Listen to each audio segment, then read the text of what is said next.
The low rumble of distant thunder echoed across the Montana plains as Zara Dawson limped along the muddy main street of Fort Benton. She clutched her worn shawl tighter around her shoulders, keeping her eyes fixed on the boardwalk ahead, trying to ignore the all-too-familiar whispers that followed her like a shadow. At 22, she had grown accustomed to the stairs, but they still stung like tiny arrows piercing her carefully constructed armor. Fort Benton, perched on the banks of the mighty Missouri River, had been her home for just 3 weeks, long enough for the gossip to spread about the new seamstress with the twisted leg, but not long enough for her to find her place in this rugged frontier town of 1876. "Afternoon, Miss Dawson," called Mrs. Henley from the general store doorway. The older woman's smile seemed genuine enough, unlike the pinched expressions of the 3 young women huddled nearby, their eyes darting to Zara's uneven gait. "Good afternoon," Zara replied, lifting her chin slightly. She had learned long ago that showing weakness only invited more cruelty. Her hand instinctively moved to smooth her skirt over her left leg, the one that had never healed properly after the wagon accident that took her parents when she was 8. The sound of hoofbeats drew her attention as a group of cowboys rode into town, dust clouds billowing behind their mounts. Zara kept walking, focusing on reaching the sanctuary of her small rented room above the millinery shop where she worked. "Watch yourself there, miss." A deep voice called out just as Zara felt the splash of muddy water against her skirts. A rider had cut too close to the edge of the boardwalk, his horse's hooves sending up a spray from a puddle. Zara stepped back, nearly losing her balance as her bad leg protested the sudden movement. A strong hand caught her elbow, steadying her before she could fall. "My apologies, madam. Some folks have no respect for a lady on the walkway," said the man who'd caught her. Zara looked up into the most striking blue eyes she'd ever seen, set in a sun-bronzed face beneath a well-worn Stetson. The cowboy removed his hat, revealing thick chestnut hair as he bowed slightly. "No harm done," she managed, attempting to withdraw her arm from his grip, suddenly conscious of the people watching. "Cole Shepard," he introduced himself, releasing her but not stepping back. "Just rode in with the /J outfit." "Zara Dawson," she replied, noting how he looked directly into her eyes instead of letting his gaze drift to her leg as most people did upon first meeting her. "I'm the new seamstress at Mrs. Abernathy's." "A pleasure, Miss Dawson." His smile revealed a small dimple in his right cheek. "Perhaps you can help me. I'm in desperate need of someone who can mend this." He pulled a torn bandana from his pocket, the fabric split nearly in two. Zara couldn't help but smile at the tattered scrap. "I believe I could manage something a bit more challenging than that, Mr. Shepard. Call me Cole, please." He tucked the bandana away. "And I'm counting on it. I heard tell there's a social happening this Saturday at the church. Will you be attending?" The question caught her off guard. The last social gathering she'd attended had been in her previous town, where she'd spent the entire evening seated against the wall, watching others dance. "I hadn't given it much thought," she answered honestly. "Well, give it some thought now," Cole said, placing his hat back on his head with a slight tilt. "Would be a shame not to have the prettiest new face in Fort Benton there." Before Zara could respond to the unexpected compliment, he tipped his hat and continued on his way, his spurs jingling with each confident stride. "Don't let Shepard's silver tongue fool you," came a female voice from behind. Zara turned to find a striking redhead watching her with barely concealed disdain. "He charms all the new girls when the cattle drive brings him to town. By next week, he'll be gone with the herd again. Thank you for the warning, Miss Larson. Vivian Larson. My father owns the bank." She looked Zara up and down, her gaze lingering pointedly on Zara's leg. Just thought someone should tell you before you get your hopes up. The socials here are quite active. Lots of dancing." With a practiced smile, she swept past, leaving Zara standing alone with the sting of the implied message. The millinery shop bell jingled as Zara entered, grateful for the warm interior and the familiar scent of fabric and ribbon. "There you are, dear," called Mrs. Abernathy, a plump woman with kind eyes and nimble fingers despite her 60 years. "I was beginning to worry. Was the delivery to the Murphy farm successful?" "Yes, madam. Mrs. Murphy was very pleased with her new bonnet." Zara hung up her shawl and moved behind the counter, careful not to knock over the display of hatpins with her uneven gait. "She said to tell you the color was perfect for her complexion." Mrs. Abernathy beamed. "Wonderful. And did you see? The town's buzzing with cowboys fresh from the trail. Good for business, those cattle drives. The men always want to spruce up after months on the range." She leaned closer, lowering her voice conspiratorially. "And looking to court the local ladies at the social, of course." "So I heard," Zara replied, thinking of Cole Shepard's invitation and Vivian Larson's warning. "You should go, Zara. It would do you good to meet people. You've been keeping to yourself too much." Zara busied herself organizing a drawer of ribbons. "I don't dance, Mrs. Abernathy." The older woman's face softened. "Not everyone goes to dance, dear. Some go for the company and the punch." She patted Zara's hand. "Think about it. Now help me with these new patterns that arrived from St. Louis. They're the latest fashion and I want your opinion." The rest of the afternoon passed in a blur of fabric swatches and customer fittings. Zara was grateful for the work that kept her hands and mind occupied, though she couldn't help but notice how the conversation among the town ladies inevitably turned to the upcoming social and speculation about which cowboy might partner with which eligible young woman. When evening came, Zara climbed the narrow staircase to her room, each step a careful negotiation. Inside her modest quarters, she lit the lamp and moved to the small mirror hanging on the wall. She studied her reflection, dark brown hair pulled back in a practical bun, hazel eyes that her mother had once called changeable as prairie weather, a straight nose, and full lips that rarely smiled these days. She wasn't unattractive, she knew that. But men saw her limp before they saw her face. They noticed her twisted leg before they noticed her skillful needlework, or heard her soft voice reading poetry. In her previous town, after living there for 3 years, she'd received exactly one proposal from a widower 30 years her senior who needed someone to raise his 5 children. Zara sank onto her bed and unlaced her boot, massaging the ache in her misshapen leg. The accident had crushed it badly, and the country doctor who'd said it had done his best, but she'd been left with one leg noticeably shorter than the other. The bones healed at awkward angles. She thought of Cole Shepard's easy smile and direct gaze. Had he really not noticed her limp, or was he just being polite? Or worse, was Vivian right? Was he simply charming every new woman in town before moving on? "It doesn't matter," she told her reflection firmly. "The social isn't for me." But as she prepared for bed, she found herself glancing at the one nice dress hanging in her small wardrobe, a forest green creation with delicate embroidery at the collar that she'd made herself, but never had occasion to wear. For just a moment, she allowed herself to imagine what it might be like to attend the social, to be part of the community rather than its newest curiosity. The next morning brought a clear sky and the scent of pine from the nearby hills. Zara arrived at the shop early, hoping to finish a challenging alteration before the day's customers arrived. She was so focused on her work that she didn't hear the bell above the door.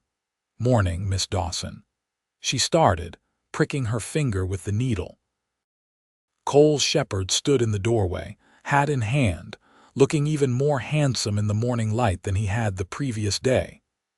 "Mr. Shepard," she acknowledged, setting aside her work and rising from her stool. "How can I help you?" He approached the counter, placing his torn bandana before her. "I wasn't joking about needing this mended.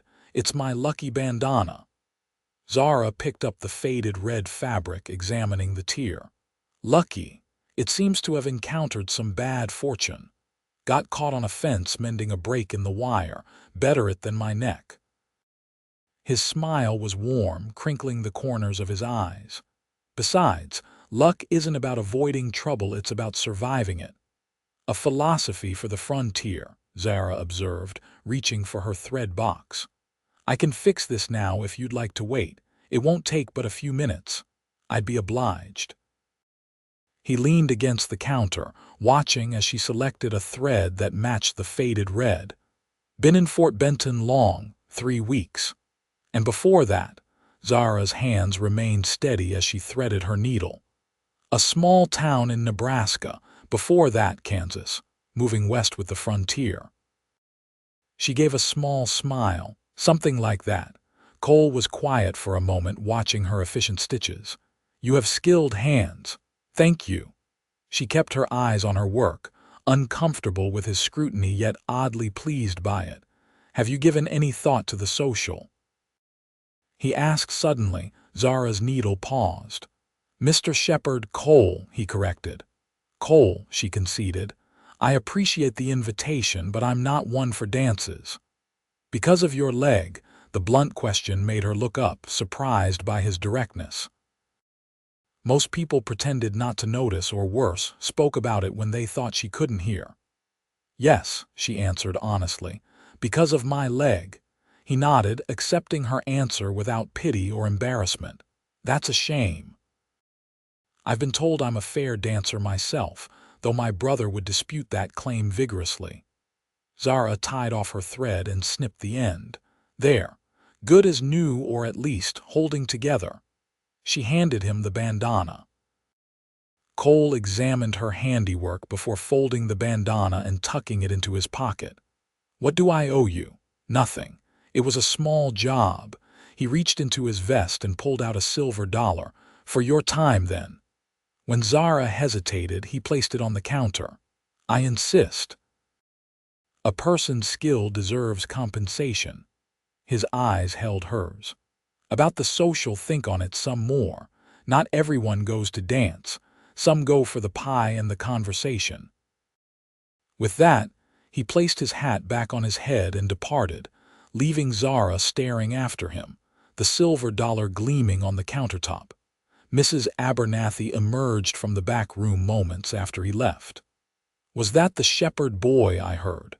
The one riding with the /J?" "Yes, he needed a bandana mended." The older woman's eyes twinkled. "Handsome fellow. They say he's got a homestead claim up near Eagle Creek, building himself a proper ranch, not just drifting with the herds anymore." Zara picked up the silver dollar, turning it over in her hand. "Is that so?" "It is, and he's never been one to trifle with young ladies' affections, despite what some might say." Mrs. Abernathy gave her a pointed look. "Unlike some cowboys who pass through." "Mrs. Abernathy, are you matchmaking?" The shop owner laughed. "At my age, it's one of the few entertainments left to me. That and watching young people pretend they're not interested in each other when they clearly are." "I hardly know the man," Zara protested. "That's what socials are for, dear, Mrs." Abernathy patted her shoulder as she moved past to arrange a display of bonnets. Getting to know people. The rest of the week passed in a flurry of activity. With the social approaching, many of Fort Benton's ladies required last-minute alterations to ensure they would look their best. Zara worked late into the evenings, her fingers constantly busy with needle and thread. She saw Cole Shepard twice more, once riding past the shop window with several other cowboys, and once emerging from the general store with supplies. Both times he tipped his hat to her, but made no further attempts at conversation. for which she was both relieved and oddly disappointed. By Friday evening, as Zara was closing up the shop, Mrs. Abernathy approached her with a determined expression. "I've decided you're attending the social tomorrow," she announced. "Mrs. Abernathy, no arguments. I've watched you work yourself to exhaustion all week, helping every woman in town look her best while planning to hide away yourself." She placed her hands on her hips. "Besides, I need an escort and my arthritis won't let me walk all that way alone." Zara knew when she was beaten. Mrs. Abernathy had been nothing but kind to her, offering her not just employment but a place to live when other boarding houses had mysteriously had no vacancies upon seeing her limp. "All right," she conceded, "but I'm coming to keep you company and enjoy the refreshments, not to dance." Mrs. Abernathy's face broke into a wide smile. "Splendid. Wear that lovely green dress you think I don't know about and perhaps let your hair down for once." Zara couldn't help but laugh. "You're incorrigible." "I'm experienced," the older woman corrected with a wink. "There's a difference." Saturday arrived with perfect early summer weather, warm but not oppressive, with a gentle breeze carrying the scent of wild prairie flowers. Zara spent the morning helping Mrs. Abernathy prepare pies for the social apple, cherry, and a special gooseberry that was the older woman's closely guarded recipe. As afternoon waned toward evening, Zara finally allowed herself to prepare for the gathering. She bathed using some of the lavender-scented soap she'd splurged on when leaving Nebraska, then carefully dressed in her green gown. The fabric complemented her coloring, bringing out the green flecks in her hazel eyes. After a moment's hesitation, she left her hair down as Mrs. Abernathy had suggested, the dark brown waves falling to the middle of her back. She rarely wore it loose, finding it impractical for work, but tonight she pinned just the sides back with tortoiseshell combs that had been her mother's. A soft knock at her door announced Mrs. Abernathy, resplendent in a plum-colored dress that must have been quite fashionable in its day. "My dear, you look absolutely lovely," the older woman exclaimed. "Every eligible bachelor in Fort Benton will be fighting for your attention. More likely wondering why I'm not sitting with the chaperones," Zara replied, reaching for her shawl. "Nonsense. Now, let's get our pies to the church before Harriet Whitman has a chance to place hers front and center on the dessert table. That woman may be the minister's wife, but her crust is always soggy." The church was a simple wooden structure at the end of Main Street, its white paint gleaming in the early evening light. Behind it, a large area had been cleared for the social, with tables arranged around the perimeter and lanterns strung overhead, waiting to be lit as darkness fell. A small platform had been erected for the musicians, a fiddler, a man with a banjo, and another with a harmonica. Several people were already bustling about, setting up chairs and laying out food on the long tables. Zara helped Mrs. Abernathy arrange their pies in a prominent position, smiling at the older woman's satisfied nod when they managed to displace Mrs. Whitman's contribution to a less central location. As twilight deepened, more townspeople began to arrive. Families with children, elderly couples walking arm in arm, young men with freshly slicked hair and nervous expressions. And cowboys, lots of cowboys from the various outfits currently gathered around Fort Benton, their usually dusty clothes brushed clean, boots polished to a shine. Zara found a seat at one of the tables, arranging her skirts carefully to minimize the visibility of her twisted leg. Mrs. Abernathy sat beside her briefly before being called away to help settle a dispute over the punch recipe. "Don't you look pretty as a picture?"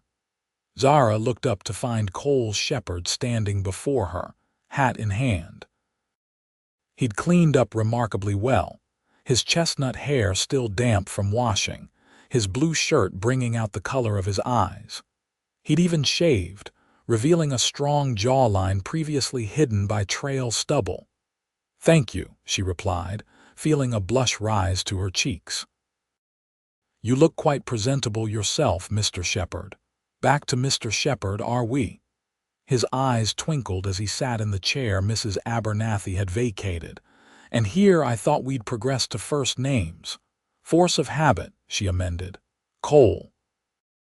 The musicians began to tune up, the screech of the fiddle momentarily drowning out conversation. Several couples moved toward the cleared area that would serve as a dance floor, the women smoothing their dresses in anticipation. "I'm glad you decided to come," Cole said when the noise subsided. "I was afraid I'd have to bring a torn shirt to the millinery just for the chance to extend another invitation." "It was Mrs. Abernathy who convinced me," Zara admitted.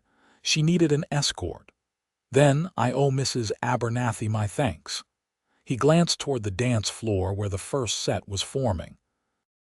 "Would you care to—" "No," Zara interrupted, perhaps too forcefully. "Thank you, but no." Cole nodded, seemingly unsurprised by her refusal. "Then perhaps you'd like some punch. I've been told it's either delicious or potent enough to strip paint, depending on who won the recipe battle."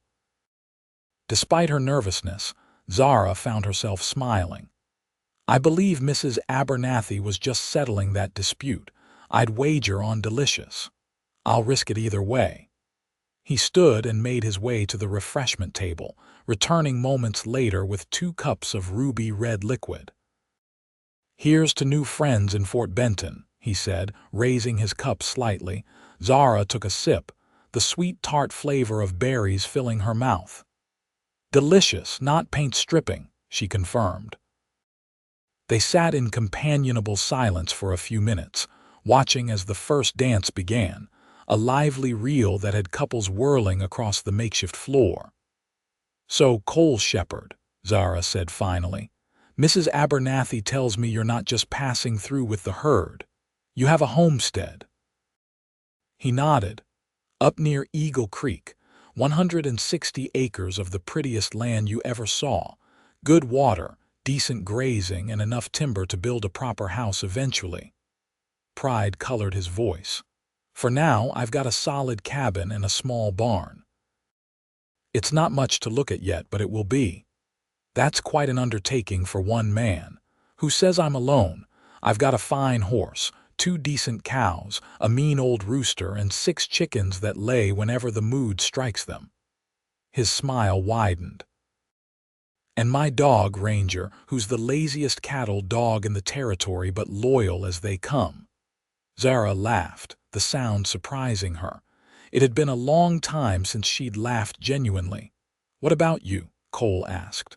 "What brought you to Fort Benton?" The question sobered her instantly. "A fresh start," she said after a moment. "Sometimes it's easier to be somewhere new where people don't know you, or where they haven't yet made up their minds about who you are based on what they see," he suggested quietly. She met his gaze, startled by his perception. "Yes." Before he could respond, a shadow fell across their table. Vivian Larson stood there in an elaborate blue dress that must have cost more than Zara earned in 3 months. "Cole Shepard, you promised me a dance," she said, her smile not quite reaching her eyes as she glanced briefly at Zara. "The next set is about to begin." Cole hesitated, looking at Zara. "You should go," Zara said, forcing a smile. "Don't let me keep you from the dancing." He rose reluctantly. "Save me another dance later," he asked Vivian, making it clear he intended to return.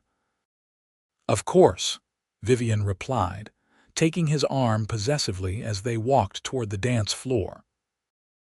Zara watched them join the forming set, trying to ignore the twinge of jealousy as Vivian placed her hand in Cole's, her perfect figure showcased by her expensive dress, her steps graceful and sure as the music began. "Don't worry about Vivian," came Mrs. Abernathy's voice as she reclaimed her seat. "She sets her cap for every eligible man who passes through, but none have taken the bait yet." She's very beautiful, Zara observed, watching the redhead laugh at something Cole said as they circled each other. Beauty fades, Mrs. Abernathy said wisely. Kindness endures. Now, have you tried the ham?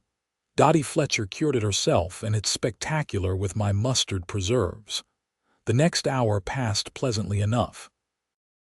Zara found herself drawn into conversations with various townspeople, many of whom seemed genuinely interested in making her acquaintance beyond the usual curiosity about the new face.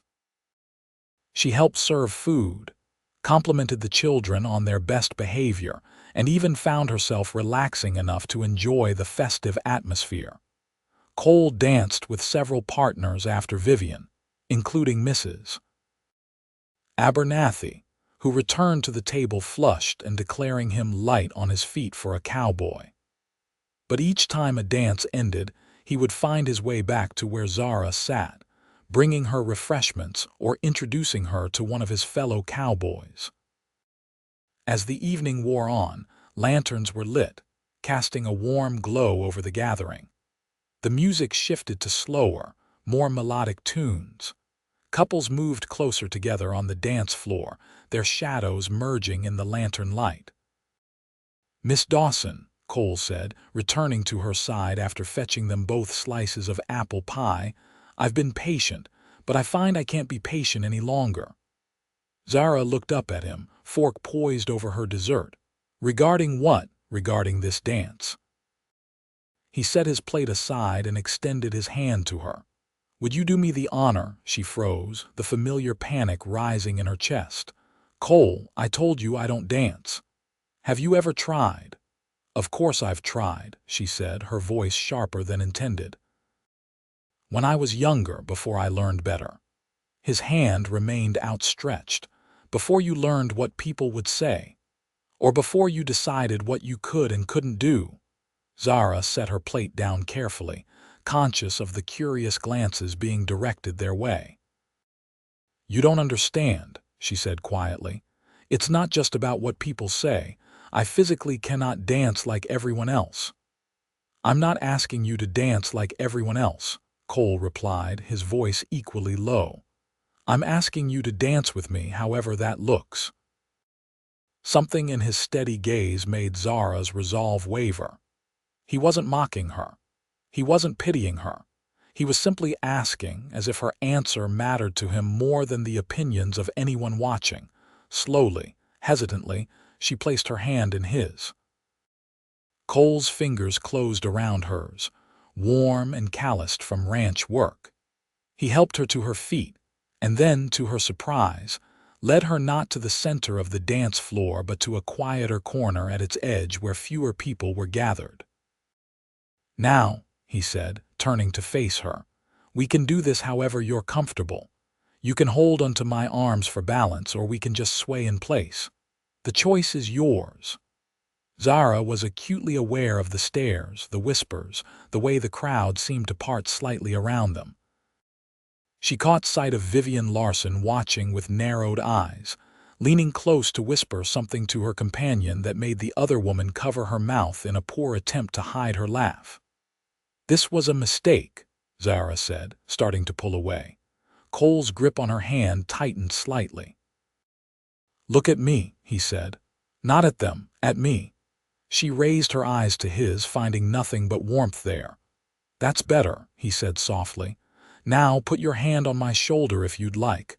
Tentatively, Zara placed her left hand on his broad shoulder. Cole's right hand came to rest lightly at her waist, maintaining a proper distance between them. We'll start slow, he promised. Just follow my lead, and if it becomes too much, we'll stop. The fiddle player had begun a gentle waltz, the notes floating through the evening air. Cole took a small step to the side, guiding Zara to follow. Her bad leg dragged slightly, but he adjusted his pace to match hers. See, not so terrible, he murmured. They weren't doing anything close to a proper waltz, just a simple side-to-side motion with minimal steps, but it was more than Zara had attempted in years. She concentrated on her footing, on maintaining her balance, on ignoring the curious onlookers. "You're thinking too hard," Cole observed. "Try listening to the music instead." Zara took a deep breath and focused on the melody, letting it wash over her. Cole's hand at her waist was steady, supportive without being controlling. When she stumbled slightly, he compensated so smoothly that it seemed part of their movement. Gradually, she became aware that the whispers had died down. The other dancers had returned to their own partners, the initial novelty of seeing the limping seamstress on the dance floor having faded. "You're doing wonderfully," Cole said, a note of pride in his voice. "I'm barely moving," Zara replied, but there was less bitterness in her tone than she'd expected. "Dancing isn't about how far you move," he said. "It's about how it makes you feel." And how did she feel? Nervous, certainly, self-conscious without question, but also lighter somehow. As if a weight she'd been carrying had shifted slightly, become more bearable. The music swelled toward its conclusion, and Cole guided her through one final, gentle turn. As the last notes faded, he kept hold of her hand, his blue eyes searching her face. "Thank you," he said sincerely. Zara blinked in surprise. "For what? You're the one who, for trusting me," he interrupted. "I know that wasn't easy." Before she could respond, a familiar voice cut through the moment. "Well, wasn't that sweet?" Vivian Larson said, appearing beside them with a false smile. "Cole, you're so charitable, making sure everyone gets a turn on the dance floor." Zara felt her face flush with humiliation. She started to pull her hand from Cole's, but he held firm. "There was nothing charitable about it, Vivian," he said, his voice cool. "I asked the woman I wanted to dance with, and I was fortunate enough that she accepted." Vivian's smile faltered. "Come now, surely you can't excuse us," Cole interrupted, placing Zara's hand in the crook of his arm. "I believe I promised Miss Dawson some of Mrs. Abernathy's gooseberry pie, and I never break a promise." He led Zara away, leaving Vivian staring after them, her face flushed with anger or embarrassment or both. "You didn't have to do that," Zara said when they were out of earshot. "Create a scene, I mean." Cole guided her to a quiet spot beneath one of the lantern-strung trees. "I didn't create a scene. Vivian did, with her unkind remarks." "Still," Zara persisted, "now you've made an enemy of one of the most influential young ladies in town." "Vivian Larson's good opinion has never been particularly important to me," he replied with a shrug. "Besides, I'll be heading back to my homestead tomorrow. The cattle drives moved on, and I only rode with them as far as Fort Benton for the extra pay." Zara felt a curious disappointment at the news. "Oh, I see." Cole studied her face in the lantern light. "Would you walk with me? Just around the edge of the gathering. The night's too fine to spend entirely in one spot." She hesitated, then nodded. They moved away from the main festivities, following a path that skirted the celebration. The sounds of music and laughter grew slightly dimmer, though still clearly audible. "Tell me about your homestead," Zara said, genuinely curious. "What made you decide to stake a claim rather than continue as a drover?" Cole's face lit up at the question. "I grew tired of having nothing permanent to show for my work. Driving other men's cattle, sleeping under different stars every night, it has its appeal when you're young, but eventually a man wants something of his own." He glanced at her. "My father was a farmer back in Ohio. He taught me the value of building something that lasts." "And your family?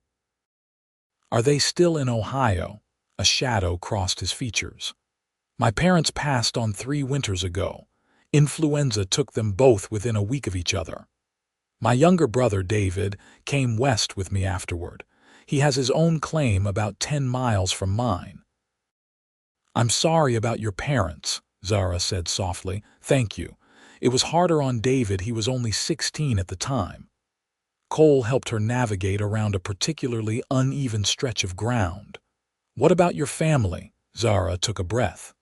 My parents died when I was 8. The wagon overturned during a creek crossing. That's when. She gestured vaguely toward her leg. The accident caused your injury, she nodded. My leg was crushed. The doctor did what he could, but medical care on the frontier has its limitations. Yet here you are, Cole observed. Who raised you after? My mother's sister took me in. She was a good woman, but her husband resented having another mouth to feed. When I turned 18, I set out on my own. I'd already learned sewing from my aunt, so I was able to find work. They had circled around to the refreshment table. Cole procured 2 slices of the promised gooseberry pie, and they found seats at an empty table away from the dance floor. This is delicious, Cole said after taking a bite. Mrs. Abernathy is a woman of many talents. She's been very kind to me, Zara agreed. Not everyone would hire a seamstress with. She trailed off. With what? Skill, dedication. A good eye for color, judging by that dress you made. Zara looked up, surprised. How did you know I made this dress? Cole smiled. The way you adjust the seams when you sit. The pride in your expression when Mrs. Turner commented on the embroidery earlier, and because I asked Mrs. Abernathy while you were helping serve the ham. A laugh escaped Zara before she could stop it. You're observant. Only about things that interest me. His gaze held hers for a moment before he looked away, focusing on his pie. They ate in companionable silence for a few minutes, watching the dancers twirl under the lantern light. The evening air had cooled, and Zara was glad for her shawl. I'll be coming into town regularly, Cole said suddenly. For supplies and such. My place is only about a half-day's ride. Zara nodded, uncertain how to respond. What I mean is, he continued, I'd like to call on you if you're amenable, properly like. She stared at him, searching for any sign of mockery or pity in his expression and finding none. Why? The bluntness of her question seemed to take him aback. Why? Because I enjoy your company. Because you're intelligent and skilled and lovely, because when you laugh it feels like I've accomplished something worthwhile. Heat rose to Zara's cheeks. Cole, I'm flattered, but you should know that I've had men express interest before, only to withdraw it when they fully understood the limitations of my condition. What limitations would those be exactly? He asked, his tone genuinely curious. I can't ride astride comfortably. Long walks are difficult for me. Dancing, as you've seen, is a challenge. I'll never be the kind of frontier wife who can work the fields or run after children with ease. She forced herself to meet his gaze. I've accepted these things about myself, but you should understand them before you say things you might regret. Cole set down his fork, his expression serious. Zara, do you think I'm unaware of what a life on the frontier demands? I've seen strong men broken by the work and the loneliness. I've seen women with perfect health crumble under the isolation. He leaned forward slightly. What matters out here isn't whether you can dance a perfect waltz or ride like a Comanche. It's resilience, determination, the willingness to face each day with courage, regardless of what it brings. His voice softened. And from what I can see, you have those qualities in abundance. Zara was speechless, her carefully constructed defenses crumbling under the sincerity in his eyes. I'm not asking for promises, Cole continued. Just permission to call on you, to get to know you better. And for you to get to know me, beyond a single dance and some pie. A lump formed in Zara's throat. How long had it been since someone had looked at her and seen more than her limp? Since someone had wanted to know her, rather than simply accommodate or avoid her. All right, she said finally. You may call on me. Cole's smile was like sunrise breaking over the prairie, warm, promising, illuminating. Thank you. I'll be in town next Saturday for supplies. I'll be at the shop, she replied, unable to keep a small smile from forming. The social continued for another hour, but for Zara, the rest of the evening passed in a pleasant blur. She and Cole rejoined the main gathering, where Mrs. Abernathy gave them a knowing look but refrained from comment. They talked with various townspeople, enjoyed more refreshments, and even stood at the edge of the dance floor during the final song, swaying gently to the music without fully dancing. When it was time to leave, Cole insisted on escorting both Zara and Mrs. Abernathy back to the millinery shop. "It's been a pleasure, Mrs. Abernathy," he said at the door, tipping his hat to the older woman. "Your gooseberry pie alone would make any man consider settling permanently in Fort Benton." Mrs. Abernathy chuckled. "Flattery will get you everywhere, young man. Though I suspect it's not my pie that has you planning regular visits to town." She gave Zara a meaningful glance before disappearing inside with a hasty good night, leaving the two of them alone on the boardwalk. "Your landlady is not subtle," Cole observed with a grin. "No, she is not," Zara agreed, embarrassed but also amused. "Thank you for escorting us home. Thank you for the dance." He took her hand, raising it to his lips for a brief, proper kiss. "Until Saturday, Zara Dawson." She watched him walk away, his tall figure silhouetted against the moonlit street, spurs jingling softly with each step. Only when he had turned the corner did she enter the shop, closing the door behind her with a quiet click. Mrs. Abernathy was waiting in the sitting room, pretending to read a book but clearly bursting with curiosity. "Well," the older woman prompted. Zara untied her shawl, fighting to keep her expression neutral. "Well, what? Don't play coy with me, young lady. I saw how Cole Shepard looked at you. And more importantly, I saw how you looked at him." A smile broke through Zara's composure. "He's asked permission to call on me. He'll be back in town next Saturday." Mrs. Abernathy clapped her hands together in delight. "I knew it. Didn't I tell you that green dress would work wonders? And letting your hair down, that was inspired, if I do say so myself." "It was just one evening," Zara cautioned, "and one dance. There's no need to start planning a wedding." "Of course not," Mrs. Abernathy agreed with suspicious readiness. "Though I do happen to have some lovely cream-colored silk that would make a beautiful good night." "Mrs. Abernathy," Zara interrupted firmly, though she couldn't help smiling. "Good night, dear. Sweet dreams." The older woman's knowing tone made it clear exactly who she expected to feature in those dreams.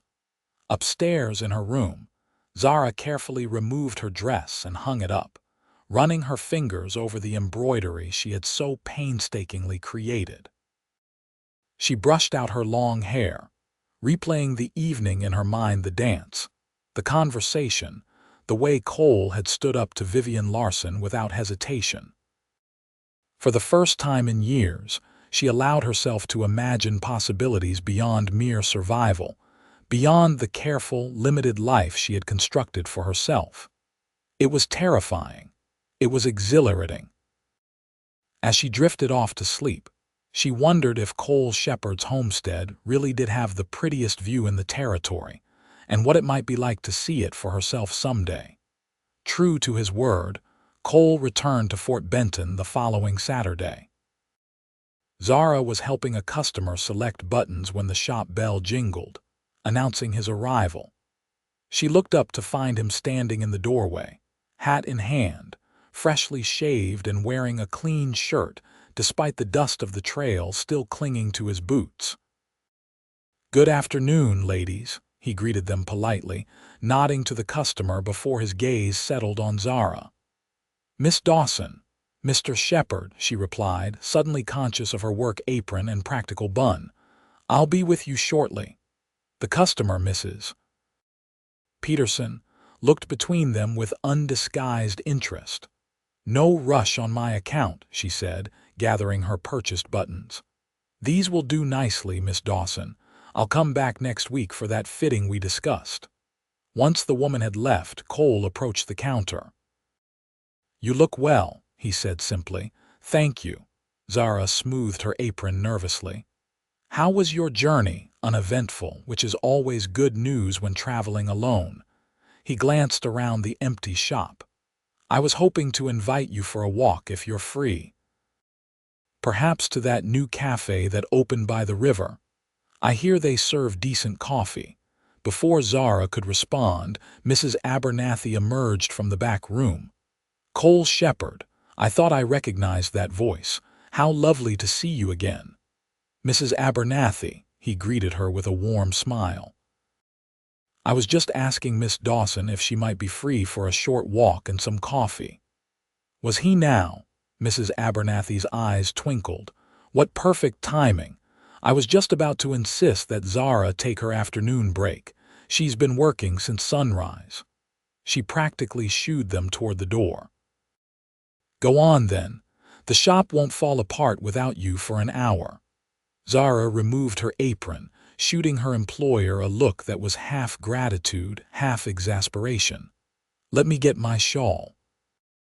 Minutes later, they were strolling down Fort Benton's Main Street, Cole matching his pace to hers without comment. The day was pleasant, with a gentle breeze carrying the scent of the river.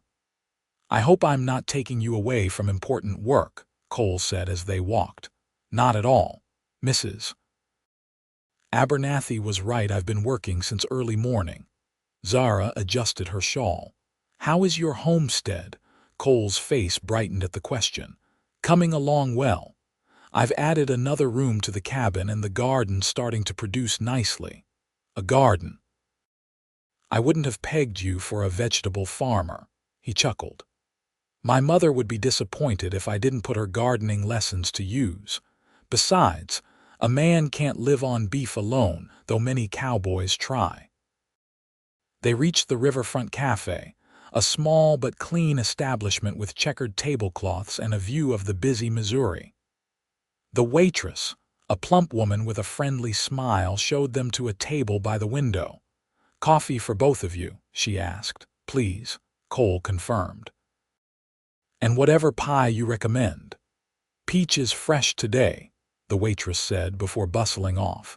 Alone at the table, Zara found herself suddenly shy. It had been years since she'd sat across from a man in a social setting, with no practical task or business to discuss between them. "Tell me about your week," Cole said, breaking the silence. "Any interesting customers at the shop?" Grateful for the easy topic, Zara told him about Mrs. Peterson's elaborate plans for her daughter's wedding dress, and about the riverboat captain who'd ordered 6 shirts of identical cut but different colors. Cole listened attentively, laughing in all the right places and asking questions that showed genuine interest. Their coffee and pie arrived, momentarily pausing the conversation. The peach pie was indeed excellent, the fruit sweet and the crust flaky.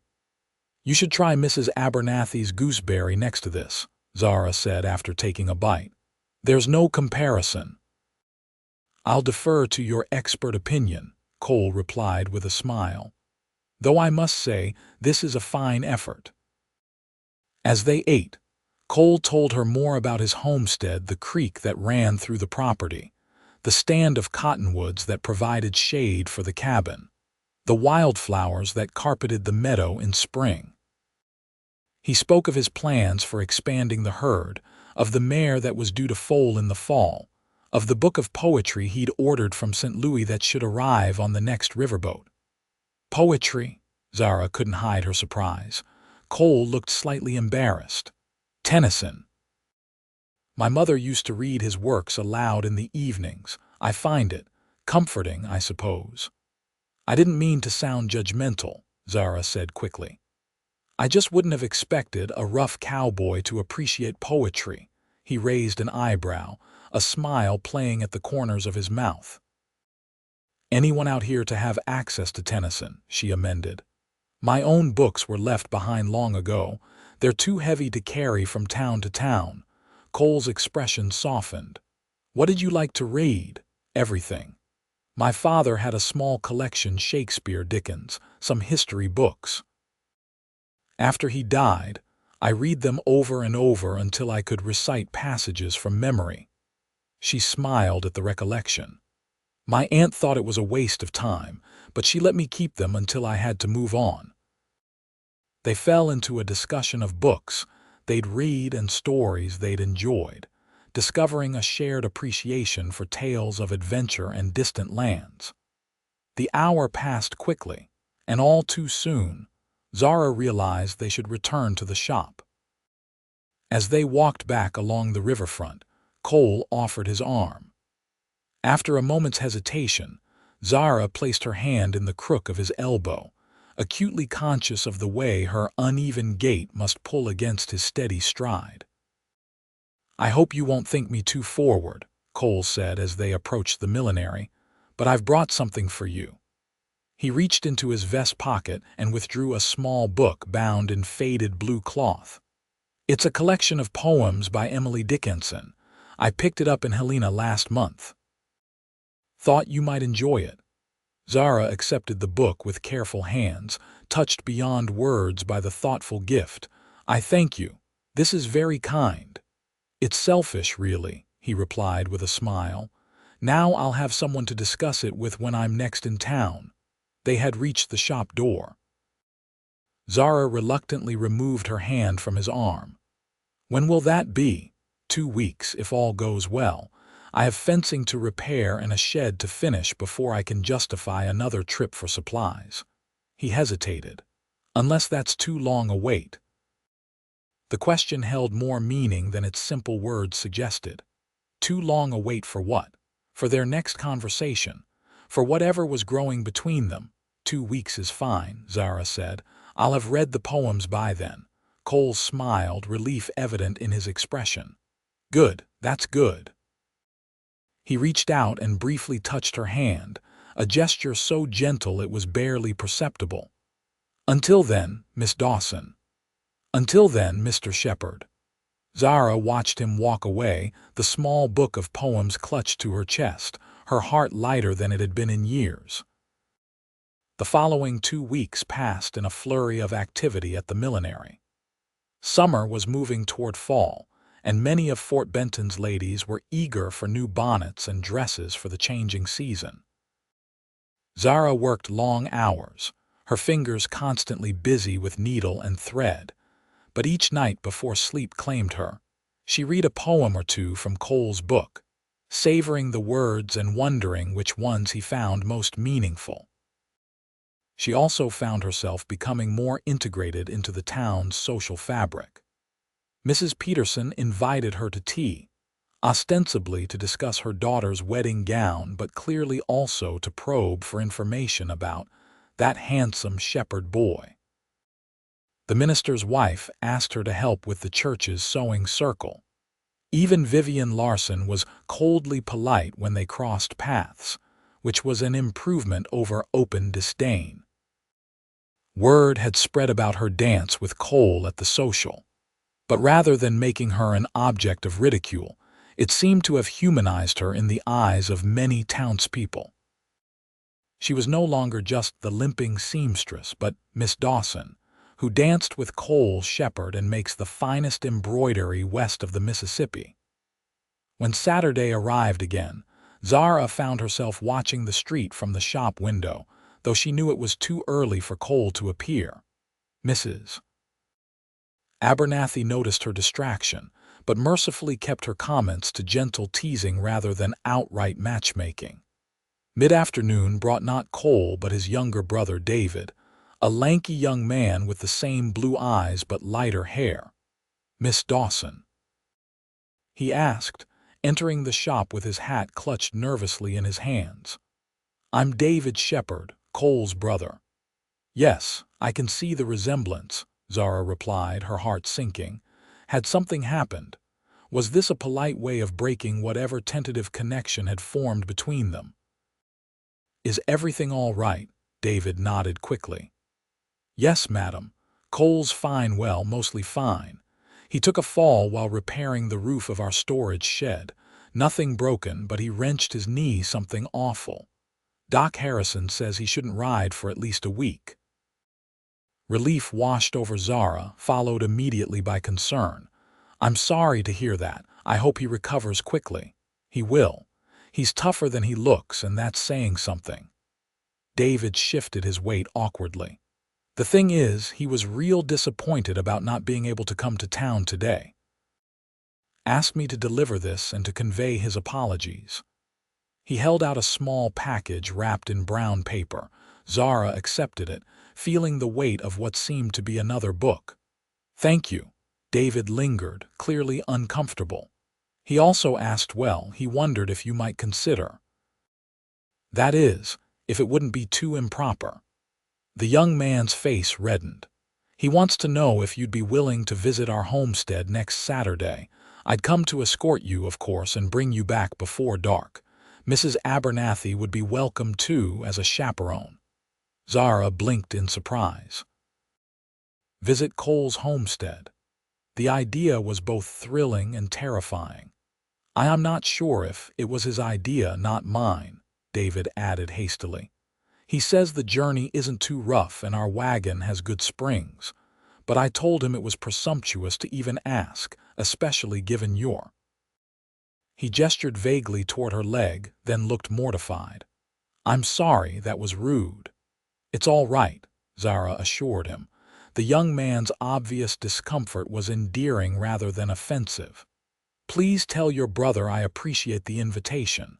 I'll need to discuss it with Mrs.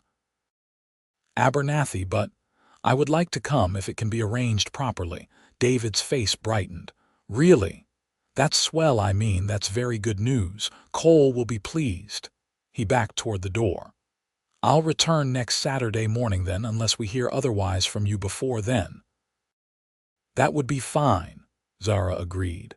After David left, Zara opened the package to find a handsome edition of Wordsworth's poetry and a note in a strong, clear hand.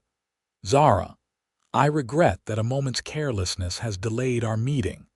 Please accept this poor substitute for conversation. I particularly recommend." She was a phantom of delight on page 37, though I hope you'll find worth in all the verses. "If it wouldn't be too presumptuous, I've asked David to extend an invitation to visit my humble homestead. I understand completely if propriety or comfort prevents your acceptance. With sincere regards, Cole Shepard." Zara turned to page 37 and found the poem he'd mentioned. As she read the verses about a woman who was a lovely apparition, sent to be a moment's ornament, but who was also a creature not too bright or good for human nature's daily food, her cheeks warmed. The poem spoke of seeing beyond first impressions to the real woman underneath.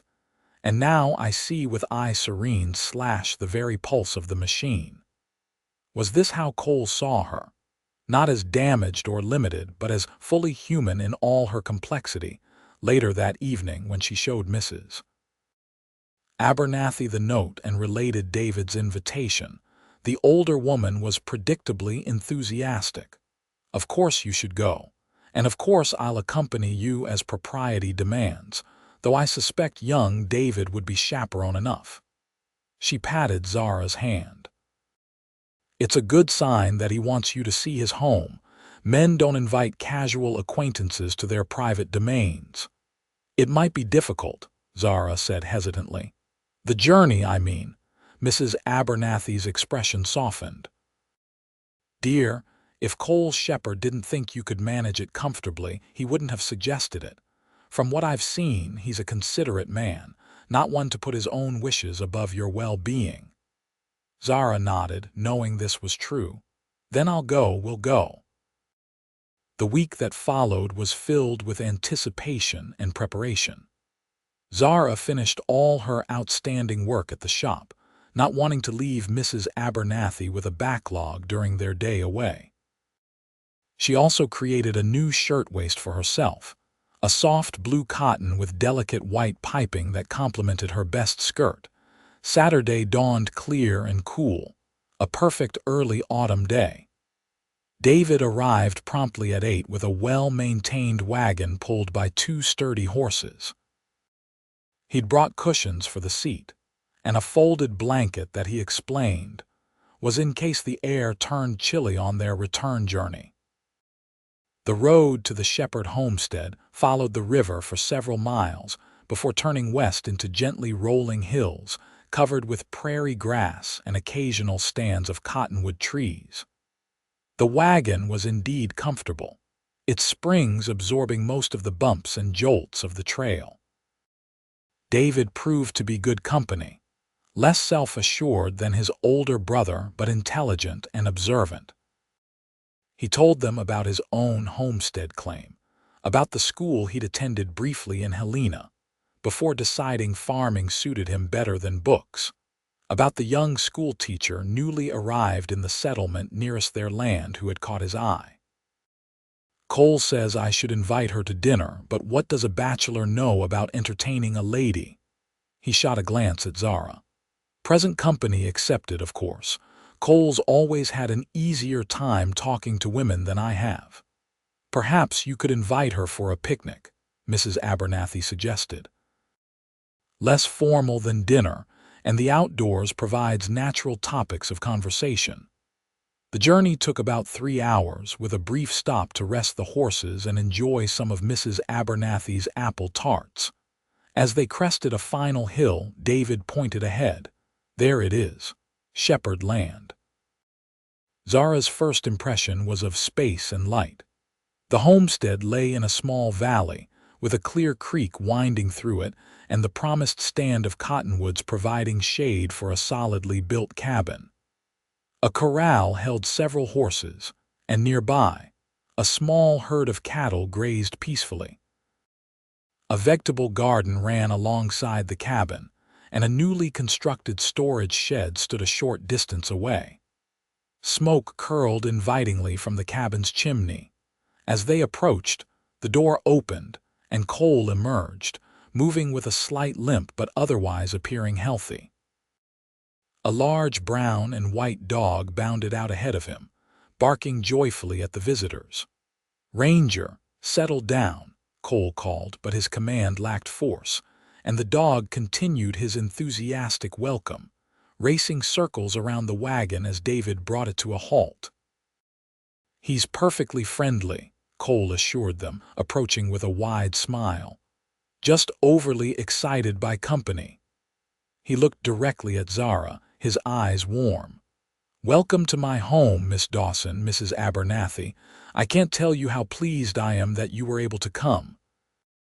David helped the ladies down from the wagon, and Cole stepped forward to greet them properly, his injured knee causing only the slightest hesitation in his movement. "Your home is lovely," Zara said sincerely, taking in the neat cabin and the sweeping vista beyond.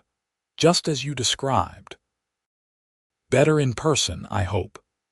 Cole bent to quiet the still excited ranger, giving Zara a moment to observe him without being obvious. He looked different here than in town, more relaxed, more himself somehow. His shirt sleeves were rolled up, revealing tanned, muscular forearms, and without his usual cowboy hat, his chestnut hair caught the sunlight, showing hints of gold. "Come inside," he invited, straightening. "I've prepared lunch, though I should warn you my cooking skills are basic at best." The cabin's interior was surprisingly comfortable. A stone fireplace dominated one wall, with a wooden table and chairs positioned nearby. Bookshelves lined another wall, filled with an impressive collection for a frontier home. The furniture was simple but well crafted, and everything was scrupulously clean. David helped straighten up, Cole admitted with a smile.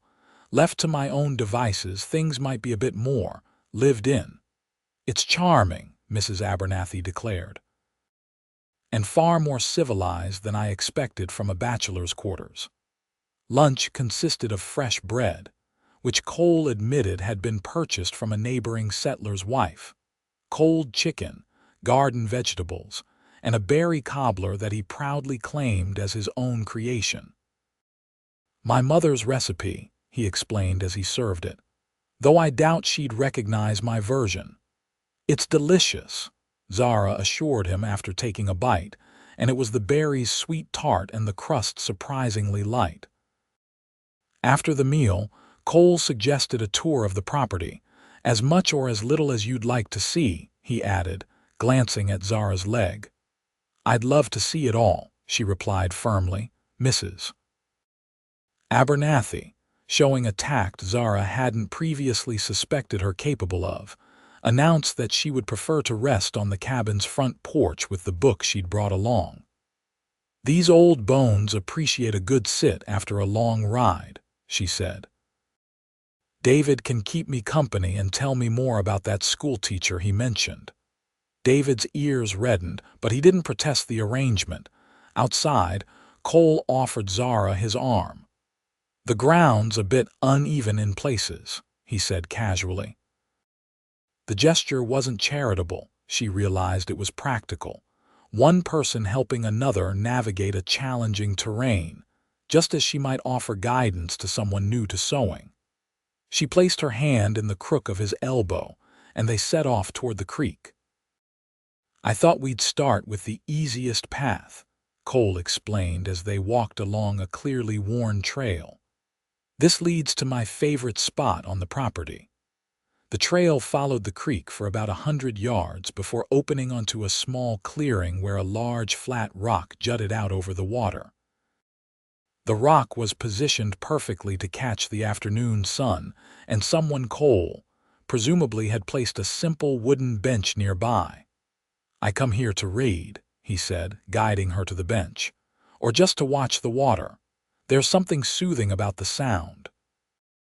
They sat together, listening to the gentle gurgle of the creek and the rustle of leaves overhead. Ranger appeared from somewhere, flopping down at Cole's feet with a contented sigh. Did you have a chance to look at the Wordsworth? Cole asked after a comfortable silence. I did. It was beautiful. I particularly enjoyed the poem you recommended. Cole smiled, pleased. I thought you might. Wordsworth had a gift for seeing beyond the surface of things. Is that why you chose it? Because you think I need to be seen beyond the surface? Zara hadn't meant to be so direct, but the peaceful setting and Cole's genuine manner had lowered her usual defenses. He considered her question seriously. I chose it because it reminded me of you not just in the obvious ways, but in its essence. A woman who is both beautiful and substantial, someone who lives fully in the world despite its difficulties. He looked at her directly. And yes, someone who deserves to be seen completely, not partially. Zara felt a lump form in her throat. You barely know me. I know enough to want to know more, he replied simply. Isn't that how it begins? The question hung in the air between them, full of possibility. Zara found herself unable to look away from his steady gaze, from the openness and honesty she saw there. Yes, she said finally. I suppose it is. Cole smiled, and it felt like sunrise again, warm and full of promise. Would you like to see the rest of the place? I want to show you the spring garden plot and where I'm planning to build the new house next year. New house? Zara asked as they rose from the bench. The cabin's fine for now, but eventually I'll need something more substantial, something built to last. He offered his arm again. Something with room to grow. They spent the next hour exploring the homestead, Cole pointing out his plans and achievements, Zara offering observations and suggestions. He showed her where wild strawberries grew in spring, where he'd planted apple trees that might bear fruit in a few years, where he intended to expand the corral to accommodate more horses. Throughout it all, he matched his pace to hers without comment, finding natural places to pause and rest when he sensed she needed it, but never treating her as fragile or incapable. By the time they returned to the cabin, where Mrs. Abernathy and David were engaged in a lively discussion about the merits of various pie crusts, Zara felt a connection to this place that surprised her, as if she could see herself here, moving through these spaces, belonging. The thought was both exhilarating and frightening. All too soon, It was time to depart if they were to reach Fort Benton before dark. As David readied the wagon, Cole drew Zara aside. "Thank you for coming today," he said quietly. "It meant a great deal to me to have you here."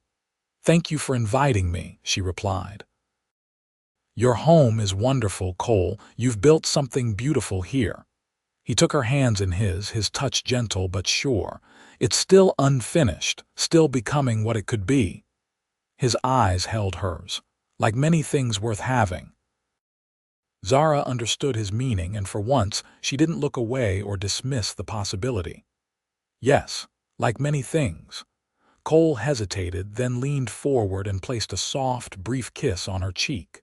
"Safe journey. I'll be in town as soon as my knee allows." The journey back to Fort Benton seemed shorter somehow, filled with Mrs. Abernathy's cheerful observations about the homestead and David's increasingly comfortable conversation. As the sun began to set, painting the prairie in golds and purples, Zara found herself thinking not of the town ahead but of the place and the man they'd left behind. True to his word, Cole appeared in Fort Benton the following Saturday, his injured knee much improved though still causing a slight limp in his gait. He found Zara at the millinery, presented her with a bouquet of late wildflowers, and asked permission to escort her to Sunday services the next day. Thus began a courtship that became the talk of Fort Benton. Each Saturday, Cole would ride into town, sometimes staying overnight at the hotel, sometimes making the journey back to his homestead after spending the day with Zara. They attended church together, took walks along the river, and shared meals at the cafe. Occasionally, when work allowed, Zara would accompany him back to the homestead, always with Mrs. Abernathy or another suitable chaperone in tow. As autumn deepened toward winter, Cole began to speak more concretely about the future, about the new house he planned to build in spring, about improvements to the road that would make travel between the homestead and town easier, about the addition of a sewing room with large windows to capture the northern light. For her part, Zara found herself blooming under Cole's steady attention and genuine affection. She laughed more easily, spoke more freely, and even began to view her leg as simply a part of her rather than a defining characteristic. When Cole looked at her, she felt whole. Not everyone in Fort Benton approved of the match. Vivian Larson made several pointed remarks about settling for less than one deserves, and some of the older women whispered about the practicality of a rancher taking a wife who couldn't manage the physical demands of frontier life. But for every critic, there seemed to be two supporters. Mrs. Abernathy, of course, was chief among them, but others in town had come to respect Zara for her skill and resilience. Even Reverend Whitman had given them his blessing, noting in a sermon, without naming names, that true companionship was built on mutual respect and shared values, not physical perfection. The first snow of the season fell in mid-November, a light dusting that melted by noon but served as a reminder of the harsher weather to come. Cole arrived that Saturday with a more serious expression than usual. "Walk with me," he asked after greeting Zara at the shop. They strolled toward the riverfront, bundled against the chill, their breath forming small clouds in the crisp air. "I need to return to the homestead today," Cole said as they watched a riverboat prepare to depart downstream. "And I may not be able to make it back to town for several weeks. The weather's turning, and there's much to secure before deep winter sets in." Zara nodded, having expected something like this. The realities of ranch life didn't pause for courtship, especially not as winter approached. "I understand. You've responsibilities there."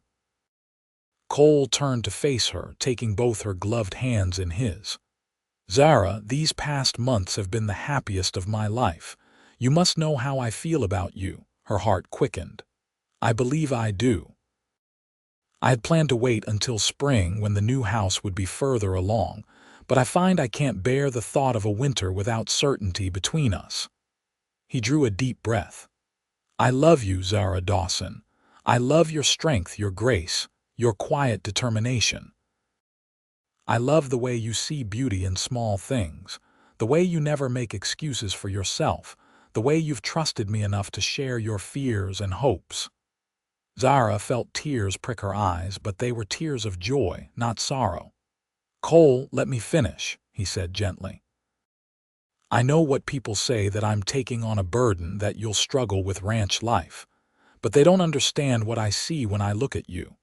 I see a partner, a companion for all seasons, someone who makes my life richer by being in it." He released one of her hands to reach into his pocket, withdrawing a small wooden box. "I carved this myself, during evenings when I couldn't be with you." He opened the box to reveal a simple gold band set with a small but perfect sapphire. "It was my mother's," he explained. "She made me promise to give it only to a woman of substance and character, someone who would face life's challenges with courage and grace." Cole dropped to one knee there on the riverfront, ignoring the cold ground and the curious glances of passers-by. "Zara Dawson, will you do me the very great honor of becoming my wife? Will you build a life with me, share my home, bear my name, and allow me the privilege of walking beside you for all our days?"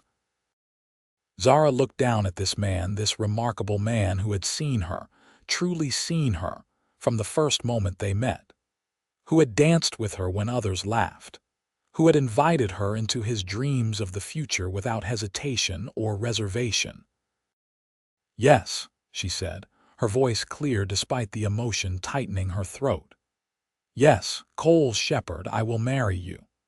Cole's face broke into a radiant smile as he rose, slipping the ring onto her finger before pulling her into an embrace that was perhaps a bit too enthusiastic for public display.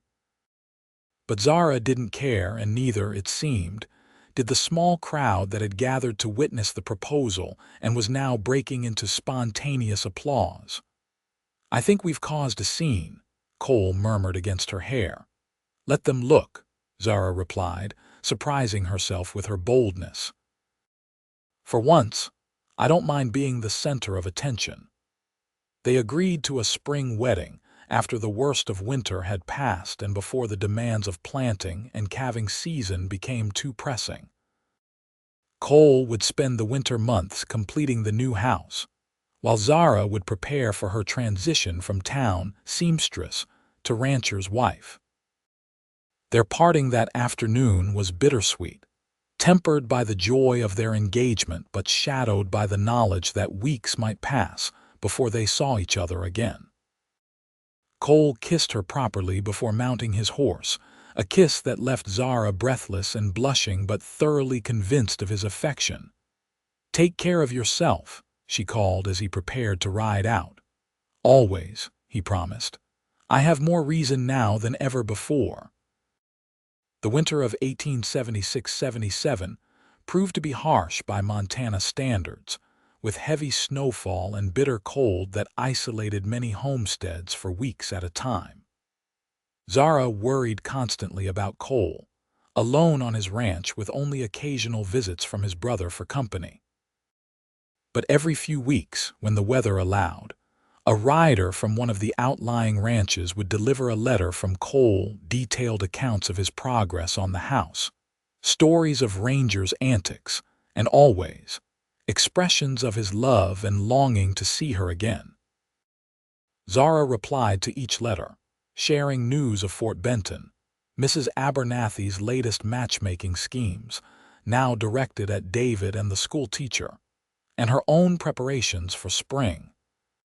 She practiced her horsemanship with the help of the livery stable owner, determined to be able to ride comfortably enough to get around the ranch. She studied books on gardening and food preservation borrowed from Mrs. Peterson. And she sewed curtains for the new house, quilts for their bed, and a special white dress with subtle embroidery for their wedding day. February brought a brief thaw, and with it, an unexpected visitor. Cole arrived in Fort Benton on a clear, cold morning, his face reddened from the wind but his eyes bright with excitement. "The house is finished," he announced after greeting Zara with a kiss that made Mrs. Abernathy cluck her tongue in mock disapproval. "Or finished enough. The roof's on, the walls are solid, the stove is installed. There's still finishing work to do inside, but it's habitable." "That's wonderful," Zara exclaimed. "I can't wait to see it." "That's why I'm here," Cole said. "The weather's holding and David says it should stay clear for at least a week. I was hoping you might consider moving up our plans." Zara blinked in surprise. "You mean?" "Marry me now," Cole said simply. "This week. Reverend Whitman can perform the ceremony. We'll have a proper celebration in spring when more folks can attend, but I don't want to wait any longer to make you my wife." Mrs. Abernathy, who had been pretending not to listen from behind the counter, abandoned all pretense of disinterest.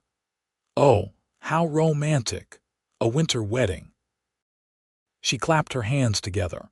"Of course she'll marry you now, won't you, Zara?" Zara laughed at her employer's enthusiasm. "Apparently I will, since Mrs. Abernathy has decided." Cole's expression grew serious. "I'm asking you, not Mrs. Abernathy. If you'd rather wait for spring as we planned, I'll understand." Zara looked at this man who had changed her life so completely in just a few months, who had seen possibility where others saw limitation, who had offered partnership instead of pity, who had danced with her when no one else would. "Yes," she said. "Yes, I'll marry you this week." The wedding took place 3 days later in the Fort Benton church, a small affair with just a handful of witnesses: Mrs. Abernathy, David Shepard, Reverend and Mrs. Whitman, and a few of the townspeople who had become friends to Zara during her time there. Zara wore her white dress, which Mrs. Abernathy declared absolutely perfect, and carried a bouquet of evergreen sprigs and dried flowers that Cole had somehow procured despite the winter season. Cole wore a new suit ordered months earlier for the spring wedding they'd originally planned. His usually untamable hair slicked down with water in a mostly successful attempt at formality. The ceremony was brief but meaningful, with Reverend Whitman speaking eloquently about love's ability to see beyond the surface to the true worth of a person. When it came time for their vows, Cole's voice rang out clear and confident, while Zara's was softer but no less certain. "I now pronounce you husband and wife," Reverend Whitman declared. "You may kiss your bride." Cole's kiss was gentle but filled with promise, a fitting beginning to their married life. When they turned to face their small audience, Zara was surprised to see that even Mrs. Whitman, known for her stoic demeanor, was dabbing at her eyes with a handkerchief. A brief reception followed at the hotel dining room, where the cook had prepared a special meal in honor of the occasion. There was even a small cake, decorated with sugar frosting and the last preserved berries from Mrs. Abernathy's pantry. As the afternoon waned, Cole and Zara prepared to depart for the homestead. They would stay the night at the hotel and leave at first light, hoping to reach the ranch before another snowstorm that David predicted was on its way. Goodbyes were emotional, especially with Mrs. Abernathy, who had become like family to Zara. "You come visit as soon as the weather allows," the older woman insisted, hugging Zara tightly. "And remember what I told you about making that man happy." Zara blushed, recalling Mrs. Abernathy's surprisingly frank advice about married life, delivered the previous evening over tea. "I will," she promised, "and thank you for everything." Their wedding night was everything Zara had both anticipated and feared: awkward at moments, but ultimately tender and fulfilling, with Cole displaying the same patient consideration in this most intimate of settings that he had shown throughout their courtship. By morning, Zara felt truly his wife in every sense, a new confidence in her step, despite the familiar unevenness of her gait. The journey to the homestead took most of the day, the wagon moving carefully over snow-packed trails. Cole had prepared thoroughly for the trip, with heated bricks wrapped in flannel to keep their feet warm and thick buffalo robes to wrap around them. Still, Zara was grateful when the now familiar valley came into view, the new house standing proud on a slight rise near the original cabin. "Welcome home, Mrs. Shepard," Cole said as he helped her down from the wagon. The new house was indeed a vast improvement over the cabin, with a proper parlor, a large kitchen with a modern cookstove, 2 bedrooms, and as promised a bright sewing room where Zara could continue her work. The furniture was simple but well crafted, much of it made by Cole himself during the long winter evenings. "It's beautiful," Zara said sincerely as Cole showed her through the rooms. "Absolutely perfect." "Not quite perfect yet," Cole replied, putting his arm around her waist. "But now that you're here, it's getting closer." Life as a rancher's wife brought challenges Zara had anticipated, and some she hadn't. Her leg made certain tasks difficult or impossible, but Cole never complained when he had to take on work that might traditionally have fallen to a frontier wife. Together, they developed systems and shortcuts that played to each of their strengths, Cole handling the physically demanding ranch work, Zara managing their home and garden, both sharing the cooking and planning that kept their small operation running smoothly. Spring brought the promised larger wedding celebration, with friends and neighbors from miles around gathering at the ranch for a day of feasting and dancing. Zara, now more confident in both her role and her relationship, even joined Cole for a slow dance as the sun set, no longer afraid of the whispers that might follow. "Look at them," she overheard one neighbor woman say to another. "Have you ever seen a man more in love?" "Or a woman more deserving of it," came the reply. "She's made that place bloom, crippled leg or no." The words, once wounding, now barely stung. Zara was too secure in Cole's love, too certain of her place in this community, to be diminished by one thoughtless comment.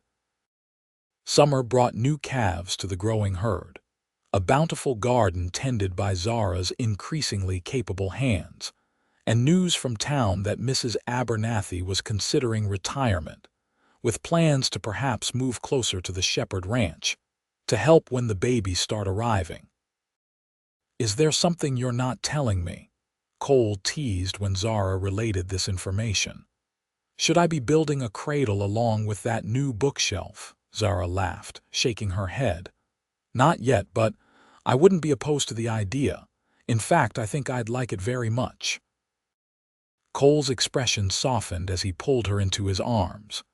"So would I, Zara. So would I." Autumn came and went, bringing with it the 1-year anniversary of their first meeting at the Fort Benton social. To celebrate, Cole surprised Zara by clearing the furniture from their parlor, inviting David and his schoolteacher, now officially his fiancé, to bring their fiddle and piano accordion and creating a dance floor in their own home. "May I have this dance, Mrs. Shepard?" he asked, extending his hand to Zara as the music began. And there in the home they had built together, surrounded by the life they had created through mutual respect and unwavering love, Zara Dawson Shepard took her husband's hand without hesitation. "Always," she replied, stepping into his embrace as they began to sway to the music. Two people moving as one, not despite their differences, but because of the strength they had found in facing them together.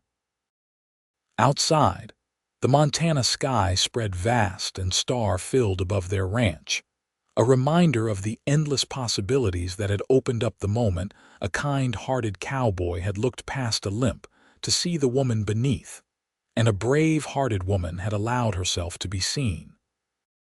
And in that moment, as in every moment since that first dance in Fort Benton, they were perfectly, completely whole.